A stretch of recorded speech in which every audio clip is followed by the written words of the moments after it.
The time has come to dive deeper into Dead by Daylight's most hated streamer, ImProbzz. In my last video we talked about his insane streaming schedule, how he catfished and scammed his fans, and his mistreatment of his own audience. Well, today we will dig even further and discuss the possibility of Probzz streams actually just being a front for money laundering, as there is a lot of evidence leading a good chunk of his former fanbase to believe that this might actually just be the case. But just before we start, I just want to quickly thank everyone for the massive support on the previous video. I'm so glad you guys enjoyed my coverage, and I hope that some of you stick around for what's to come. So if you like my content and you're excited for future uploads, please subscribe to the channel, as I'm trying to hit 700 subs this month. Okay, so money laundering, that is quite a massive accusation. Would such a thing even work on Twitch? Well, yes. As a matter of fact, laundering has been present on Twitch for quite some time now. As per numbers reported at the start of 2022, certain launderers were able to make over $10 million simply by funneling money through Twitch. Now, Twitch has punished over 150 creators for money laundering, with 40 of them even getting arrested through cooperation with the police. However, seeing as a lot of those 150 people have gotten away with it without legal repercussions, I do think it's more than likely that there are still people actively laundering money on Twitch out there. Now, what does the process of laundering money on Twitch actually look like? Well, it's mainly through abusing the fact that donations of bits and subscription gifts are non-refundable on Twitch. The only way for you to actually get your money back on Twitch would be to reach out to a streamer directly in DMs and simply ask for them to return it, which no streamer is actually obliged to do. Now, that is not a flaw Twitch as a platform has, in my opinion, because gifts and subs have to be non-refundable. After all, if bits and donations were refundable, anyone like me, for example, could just donate 100,000 bits to someone like XQC and self-promote my channel in front of his tens of thousands of live active viewers, or even worse, maybe leak private information or someone's logs for everyone to see, and then just press refund and get all my money back, plus a ton of attention from XQC's stream. Like, that would obviously not work. That's why I do actually support bits and subs being non-refundable. It is necessary for Twitch to function as a platform in my eyes. However, this leaves Twitch vulnerable to money laundering. So the way it works on Twitch is, say you obtain a stolen credit card, for example. If you then try and go out and purchase anything with that card outside of Twitch, or withdraw huge amounts of money, it will most likely be suspended after a quick time, and it will probably get traced back to you and get you in a lot of legal trouble. Now, if you instead were to take the same credit card and use as much money as you can to buy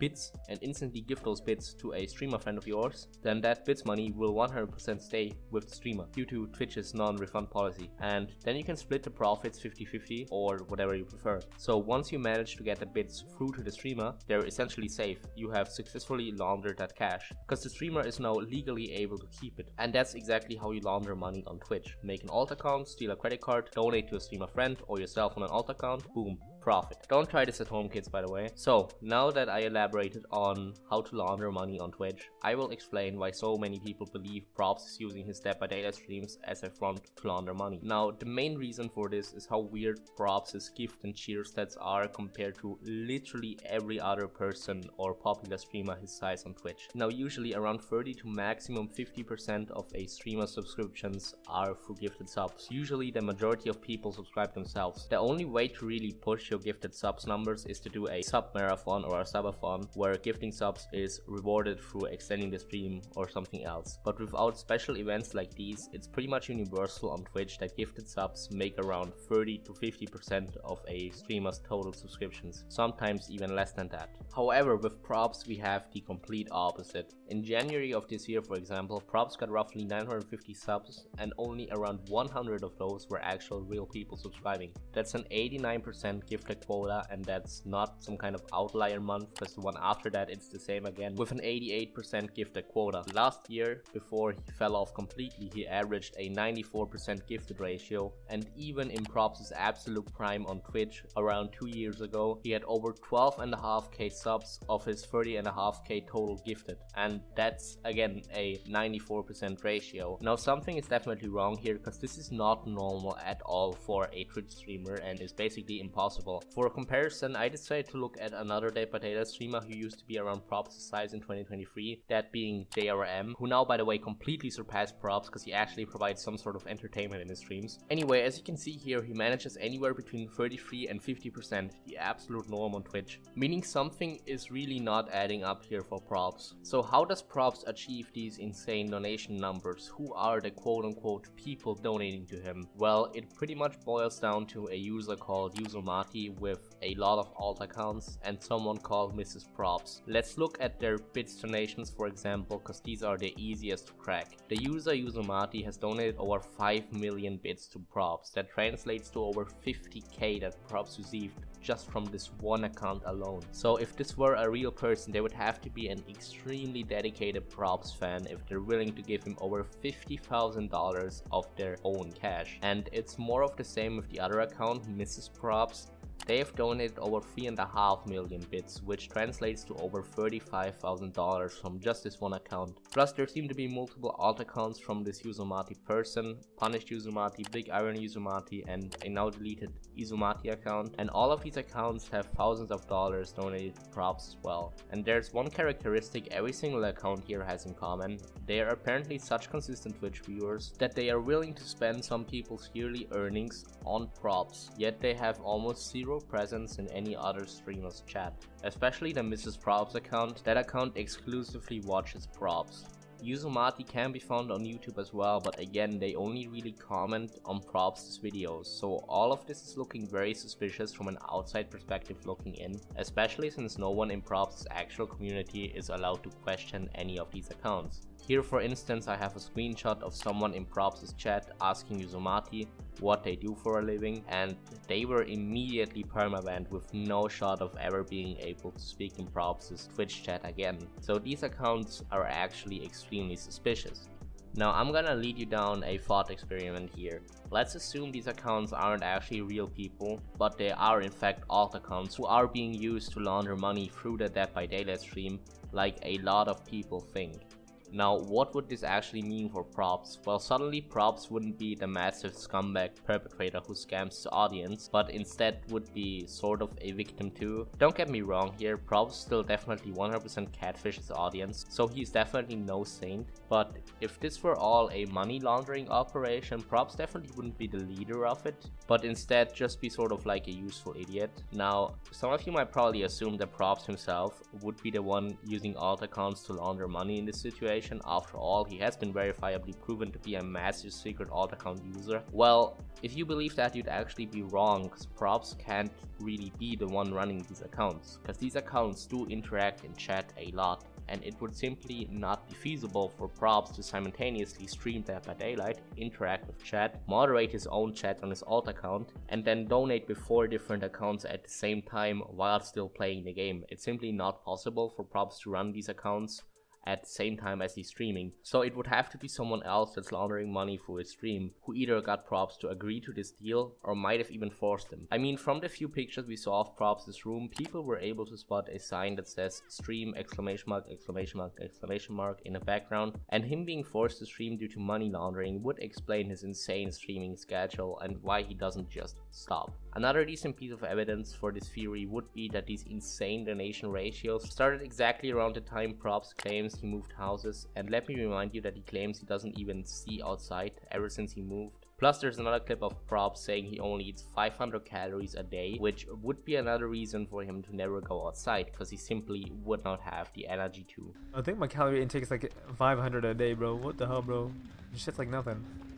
So essentially, this theory boils down to Probzz probably being forced into some sort of money laundering agreement for his stream. Him having to move houses due to this agreement, and people then boarding his windows up, sheltering him from his fans and family, which is why no one is interfering, and then refusing to give him proper food in order for him to continuously stream Dead by Daylight, which they use to launder money. And they'd also be the one that launched the merch website, trying to scam even more money from their fans. Now, that's what a lot of people believe. Plenty of you watching for sure, because I got a lot of comments talking about this theory, and I do think it could be plausible, and I understand why a lot of people believe in it, because there really is some evidence and a lot of suspicious stuff, but I do want to look at some counterpoints that might speak against it as well. So first of all, the guy that exposed all the information about Probzz catfishing his own fan base, which I went over in my first video, also addressed the money laundering theory in his statement. He says PMM also reported that a large reason why they want to come forward with the information that they have on Probzz is because they have seen people say that his streams are a front for money laundering. PMM states that this is nowhere near the truth, that Probzz is just a loner and that's why he streams long hours. They added that Probzz is very clearly depressed, which is why he overworks himself. Further, PMM believes that Probzz has nothing else to do besides play video games 24/7, and that is why his streams are so long. PMM wrote he's always been like this, streaming daily, just playing video games, but it was never this bad because he used to attend college. Since he dropped out, the hours have gotten longer and his mental health deteriorated. I think he should have just stayed in school, because without it he's completely isolated and alone. He doesn't even have a license, so even if he wanted to go out and do things, where is he going to go and how is he going to get there? Now, I don't entirely disagree with the line of thinking that Probzz is just actually an entirely lonely gamer,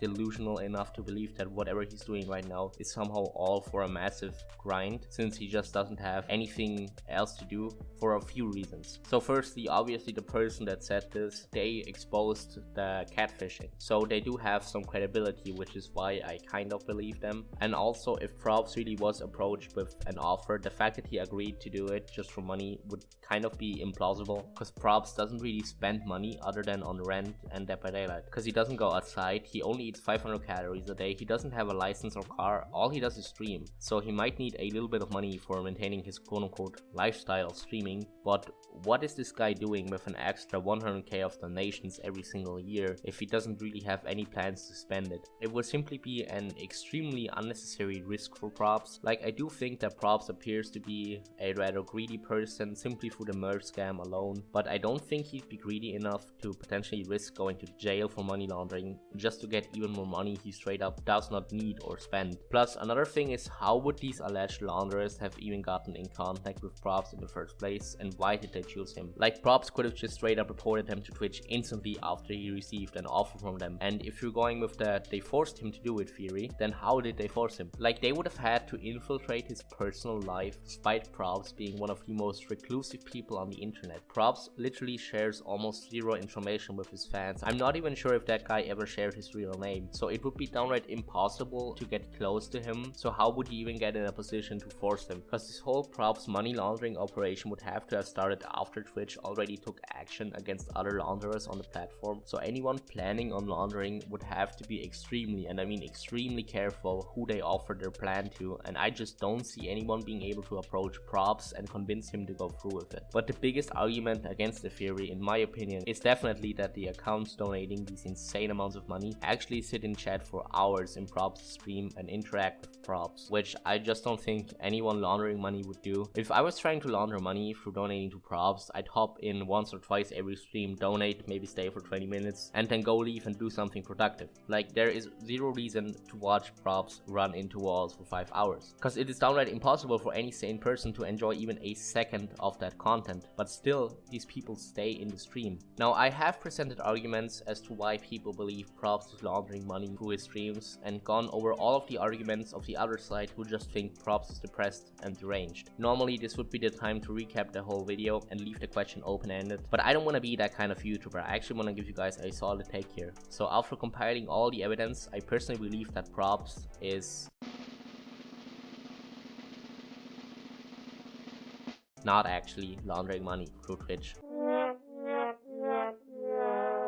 I honestly believe Probzz just convinced himself that what he's doing right now actually is some sort of massive grind to become famous, and he doesn't realize it's low-key ruining his life. Like, he's definitely a scammer and catfisher, don't get me wrong here, but I do think there is some sort of deep sadness within his story, because when I started making this video, I was leaning more towards the money laundering theory being true, but the fact that the donating accounts were so active in chat ultimately changed my mind, because I do think that Mrs. Probzz and Yuzumati are just extremely lonely people too, probably, who most likely see Probzz as their only only friend and want to support him, and maybe don't even realize that they're leading him down an extremely destructive path. Or they could be enabling him to get him to stream himself to death, for all I know, I'm not sure. But my point is that I do think that these are real people at the end of the day, which is why I now made up my mind after a lot of thinking and looking at all the evidence that Probzz is not laundering money. The only real possibility for the money laundering theory to still be true in my mind would be if they had some sort of incredibly incriminating information on him, blackmailing him into complying. There's like maybe a 5% chance of that being the case, which would be very interesting, you know, a streamer actually being forced to stream due to money laundering. I mean, that'd be a news-breaking headline. But at the end of the day, I just think that Probzz is deranged and lonely. Now, usually I cap my videos off by telling people what they should do to improve their content and circumstances, but in Probz's case, I honestly think he just needs to take a massive break before it's too late. I mean, this guy eats 500 calories a day, he doesn't get any sunlight, because he stays inside for weeks till months at a time, and I hope I don't have to explain to you why that's extremely dangerous, especially since he obviously severed any ties to his family and friends. So if, for instance, he passed out through malnutrition, which is a fairly realistic possibility, no one would be there to help him, which is exactly why I made my videos, by the way. I don't want to bully Probzz. Of course, I'm holding him accountable for some of the terrible stuff he has done, but at the end of the day, I want someone to break through to Probzz more than anything else, because it's impossible for his friends and family to help Probzz, because he pretty much stopped being in contact with anyone other than his Twitch chat altogether. So the only way to even reach Probzz to maybe get him to stop what he's doing is through drawing the public's attention to his stream, because at the end of the day, his health must be massively deteriorating through the lifestyle he lives, and I don't want him to suffer anymore, which is why I am making my videos. Like, people came at me on the last video and were like, oh Materwelon, you're clearly bullying a mentally ill man. And no, fundamentally I do want to help Probzz, even though he has done some terrible shit. This is just the only way to be able to reach him. And by the way, some people were advocating for a Probzz ban on Twitch, and I do not agree with that, and I don't encourage that, because I believe it might lead to Probzz actually self-harming as a consequence, and I don't want that to happen either. Anyway, that's all I gotta say. Please share your opinions below.